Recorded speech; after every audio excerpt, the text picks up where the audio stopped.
তোদের সেদিন বলছিলাম যে আসিফ নজরুলকে নিয়ে ভিডিও বানাবি না, পুনরায় আবার তুই ভিডিও বানাইছিস। এই বাঞ্চোদ, তোর বাড়ির খবর জানি আমরা। তোর বাড়ির খবর, তোর বাড়ি হচ্ছে লক্ষ্মীপুর এবং তুই হচ্ছে মালয়েশিয়া প্রবাসী। এই মালয়েশিয়া প্রবাসী তোরা কামলা দিস, আর তুই আসিফ নজরুলকে নিয়ে এত বড় সম্মানের লোক নিয়ে তুই ভিডিও বানাস তারে নিয়ে। এই বাঞ্চোদ, এই দেশটারে আমরা যুদ্ধ করে পাইছি, শেখ হাসিনার সুদি না, আর তোদের মতো কামলারে আমরা সুদমু। এই কথা তোরা ভাবলি কি করে? তোরা প্রবাস থেকে দেশে আসবি না, তারপরে তুই বুঝতে পারবি যে এর খেলা। আমি আপনাকে গালি দিই নাই, গালি দিব না মানে তার মানে কি? আমি আপনাকে ওই দিন গালি দিই নাই। টাকা ইনকাম করবি, এটার জন্য তোরা গেছিস। তোদের আমি 100 বার মানা করছিলাম যে আসিফ নজরুলকে নিয়ে ভিডিও বানাবি না, তারপরে তুই ভিডিও বানাইছিস। তোর এত বড় সাহস, আর সেই ভিডিও তুই ভাইরাল করছিস কিসের জন্য? তোর নামে অলরেডি আসিফ নজরুল অলরেডি 3টা তোর নামে জিডি করছে। তোর বাসা লক্ষ্মীপুর এবং তোর বাসায় পুলিশ যাইতেছে।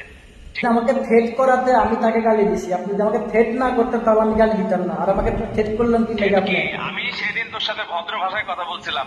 বাঞ্চোদ, তোর থাবড়ায় তোর ভোদার লোকেশন চেঞ্জ করে দেবো, ঠিক আছে?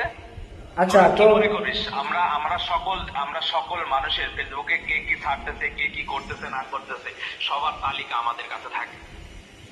আচ্ছা আচ্ছা, শোনেন ভাইয়া, আপনার কথা শোনেন। এত মানুষ যে ভিডিও করছে,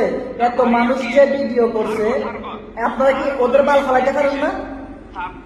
আমি তোরে পাপ্পু, তোরে আমি বলতেছি ভাইয়া কিসে, তুই আমার স্যার বলবি।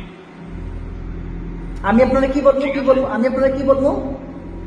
স্যার বলবি, স্যার বলবো কি এর ভাইয়া?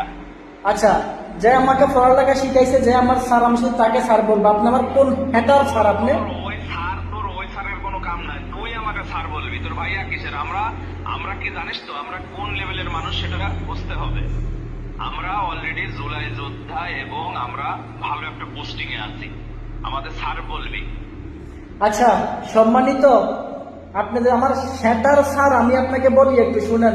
আপনার এসব থ্রেটমেট পাপ্পু চোদে না। আর লক্ষ্মীপুর থানার মধ্যে পাপ্পুর বড় ভাই আছে, এসআই, ঠিক আছে? ওকে আপনি যে কি বাল ফালাইতে পারবেন ফালাই। আমি তোর